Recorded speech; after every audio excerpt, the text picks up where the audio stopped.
A friend asked, "What's the difference between me and mine?"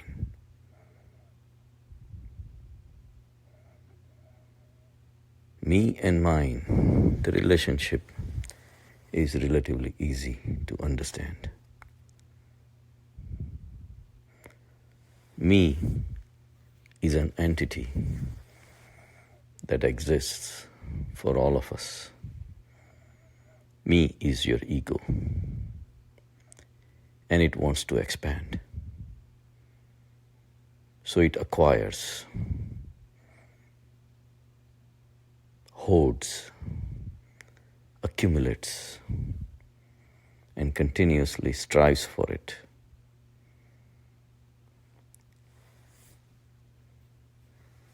What does it want to acquire, hoard, accumulate? Wherever anything is possible, ego wants to accumulate. And everything that it wants to accumulate is for only one cause, for the survival of the ego. And it goes to any extent to hoard and accumulate. Money, cars, houses, all those are easy to understand. Fame, reputation, recognition, these are also relatively easy to understand. But it has gone through significant depths in the society so that it feels satisfied by acquiring more and more. You go to a party and nobody talks to you.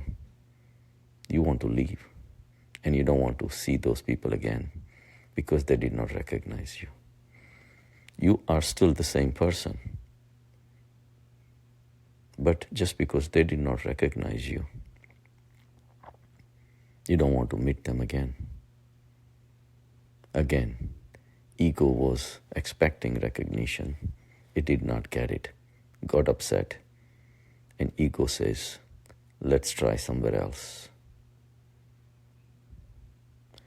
And if you go to a place where everybody recognizes you, you want to do it again and again and again. Again, that's the expansion of the ego. So meanness, I-ness, is the ego, and mine is its crutches, whatever the possessions, acquisitions, accumulations, these are all its crutches on which the ego is standing. And for that, there is always sansar. Sansar is ready to give you all these things. And for that, you have to work at it. And nobody is immune. The sansar dictates us. If I do something that is not liked by the sansar and nobody pays attention to it, I will change myself to something that everybody likes, including our pujaris and munis and sadhus and all that. They do the things that people like. They are no different than politicians. They dress, they fast for days and days so that people appreciate that. People come and bow down to them. This supports their ego. Whether that has anything to do with the real dharma or not, it's another story. We expect our priests to behave in certain way. If they don't, they are not good priests. So me and mine is relatively easy to understand. But the real question comes in is, what is me? The whole crux of spirituality lies in this one question. Who am I? That is not an easy question to answer. Spirituality says that when you are born, you don't even know who you are. Your body is in front of you, but you have not even set up your connection with that body. Psychologists say that first the baby recognizes the mother. The mother is moving around, bringing food, changing clothes, taking care of all your needs. So the child is noticing all these things. And for him, mother becomes everything.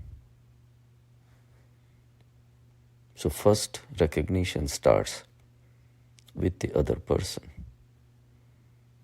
As the time goes by, at about 2.5 years of age, his awareness starts realizing. He doesn't think about all these things. These are internal realizations that the psychologists have proven. That there is a body that keeps on moving around. Sometimes it comes near, sometimes it doesn't come near. But there is another body that is in front of me that doesn't go anywhere. It's always here. Whenever I open my eyes, it's there. So if the other body is you, this must be me. So it's like a psychological interpretation. It's a derived conclusion after observation done unconsciously, and the I is born. Up until that point, the child does not know that this body is me. So the ego centers around this notion that this body is me, and it doesn't even come with the birth. Child doesn't know. It is something that is conditioned in his mind by the sansar. The way we talk.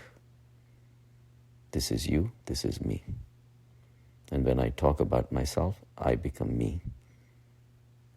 And when you talk about yourself, you become me for yourself. These divisions are conditionings by the society. I had tried that on one of my grandsons. At the age of 2, I asked him, whose toy is this? And he says, it's Nikhil's toy. He was so dissociated from the body itself. For him, the name Nikhil was given to the body, but he never realized that he was the body, which comes later on. And of course, the ego builds up. The fights build up for holding on to the toys, not sharing with others. All those things come with the creation of the ego in the people's mind. So ego is a belief, it's not a reality. Because we don't know who we really are. If you really look at it, the body is in a continuous motion. Every second we are forming new cells, and every second we are shedding old cells. There are trillions of cells in our body. All together, that makes a body. We remember we were 5-year-old, 15-year-old, 25-year-old, 35-year-old. All those changes are happening to this body, but one thing never changes is our belief that I am the body. Which body? What body are we talking about? Body is not a fixed entity. It's a process. It's a continuous process. Just like a tree, if you look at a tree and say, oh yeah, it's a beautiful tree. But there is a fallacy of the language. It's not a tree. It's a treeing. It's a process. Every second there are billions of molecules of nutrition, water, everything is extracted from the soil, and the tree is growing. And every second it's giving out the carbon dioxide, oxygen, depends upon the time of the day. All this, there is a continuous exchange between the tree and the universe, just the way our body is exchanging nutrients with the universe. It's bringing in billions of molecules of oxygen, carbon dioxide, nitrogen every time we inhale. And we exhale, many of these are gone, some stay. They also eventually leave the body. They say in 2 years of time, whole body is recycled. But our belief that I am the body never changes. It's a surprise of the surprises that why we want something fixed out of something that is not fixed. And that's the biggest enigma. And spirituality lures you into realizing the fallacy that we all are living in. If we can put this me-ness or I-ness in a question, the whole life changes. Because if the I is an illusion, then what are we really fighting for? Why do we see these many wars, clashes, frictions, sufferings, competitions, superiority, inferiority? If there is no I, none of this will exist, because all these interactions happen in the society is because of everybody's individual ego. Egos are fighting out there, whether it's an individual level or a society level or a community level or at a country level. Egos are fighting all the time. And these fights are very costly. A lot of destruction, loss of peace, stress, anxiety, depression. If the ego wants something and it doesn't get it, we get depressed. Anger. If I want something, somebody comes in the way, I get angry. Any situation or a person comes between me and my goal leads me to my anger. So these are all ugly manifestations of the ego, and yet we keep on believing in it. And in a way it is necessary also. Without ego, the society cannot function either. If I keep on saying that Shranik did this and Shranik did that, as if my body was something else than me, then nobody will understand me. If I want to exist in the society, I have to live with its traditions. All these understandings are necessary to live in the society. Whenever I speak about myself, I have to say I. And when I want to say something about someone else, I have to say you.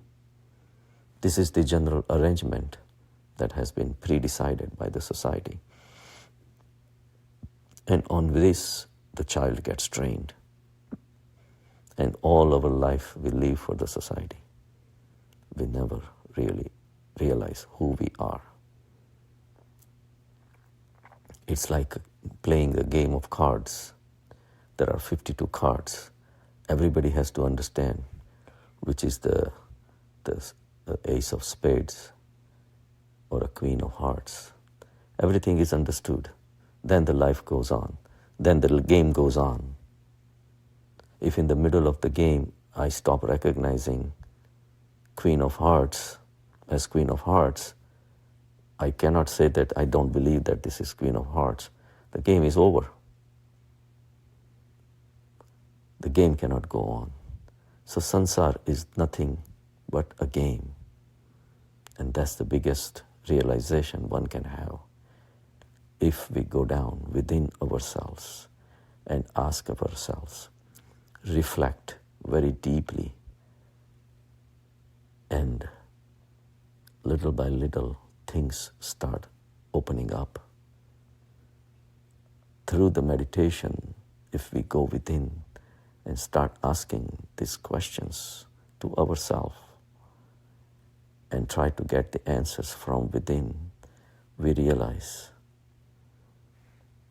that I is only a belief.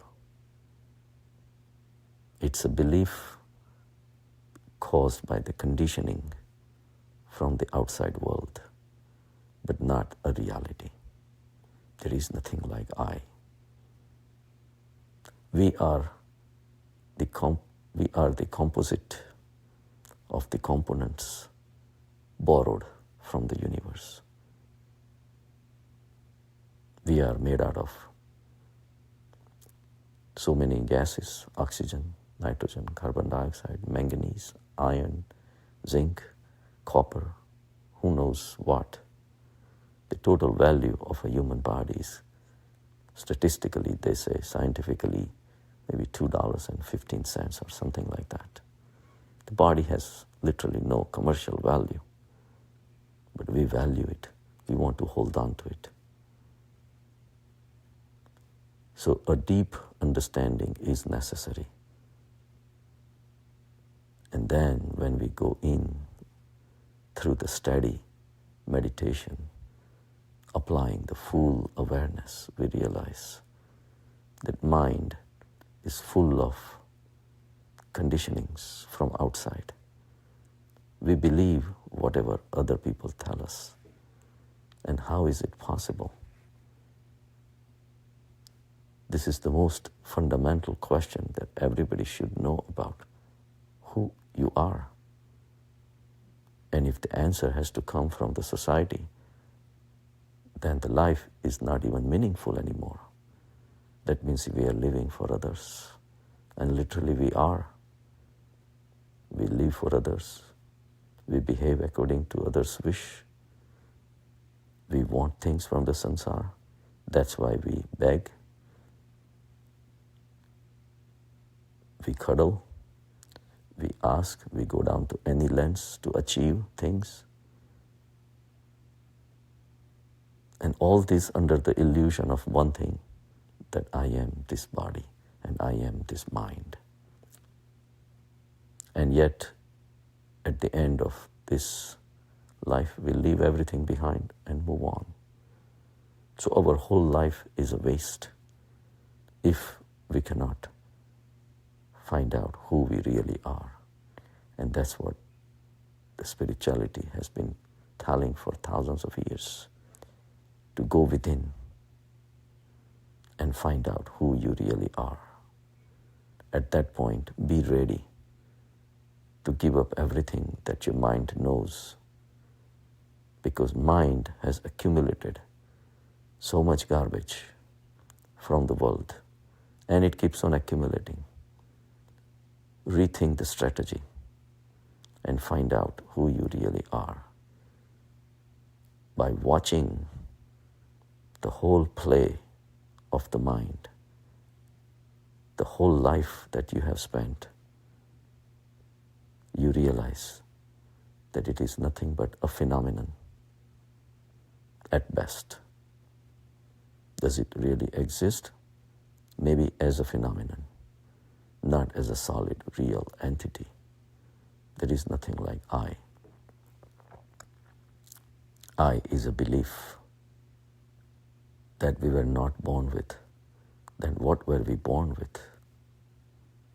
We were born with the consciousness, but the consciousness which was unconscious. And unconscious consciousness wants to belong somewhere, wants to attach somewhere, and that's why it attached to the body. Under the ownership of the body, we had our desires to expand this I, which we carried from the previous life even. And we kept on working hard. Until we die, we still have desires. So it looks like the whole thing is an illusion. And by backing off from the mind, it starts becoming obvious that there is no reason to live this friction-full life, full of stress, anxiety, depression, anger.